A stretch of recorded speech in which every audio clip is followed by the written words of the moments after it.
Before we dive in, don't forget to subscribe to the channel and hit that like button. It really helps out. Have you ever wondered what it might take, to break free from a simulated world? Imagine pushing your own body so far, you shatter the limits of the digital reality you're trapped in.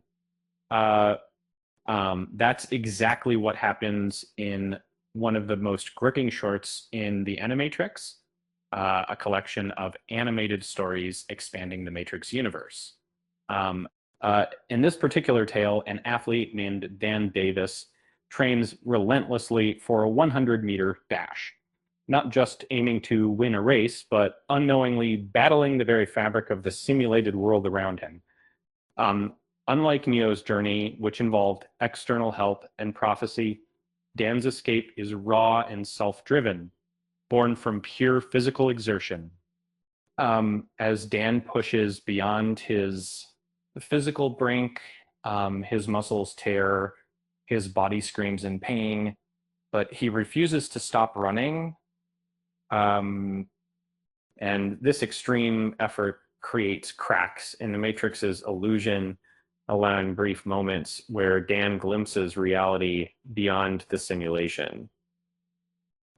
His intense drive turns him into a rare, self-realized individual, one who awakens without being pulled out by outside forces.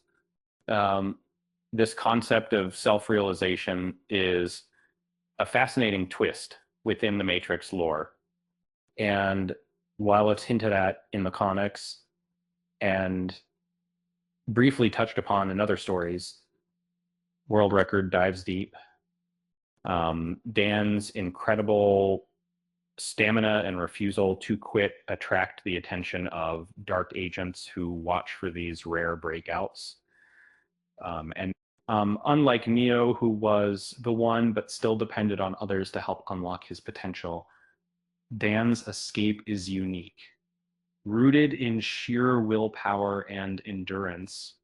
The story even nods to others like the Kid from Kid Story, another self-aware character who, like Dan, pushes the limits of the Matrix through physical perseverance. When Dan finally breaks through, he wakes in a pod in the real world, still caught in the wires of the machine, but momentarily free. He thinks he's still competing in the race, pushing ahead until the harsh reality snaps back.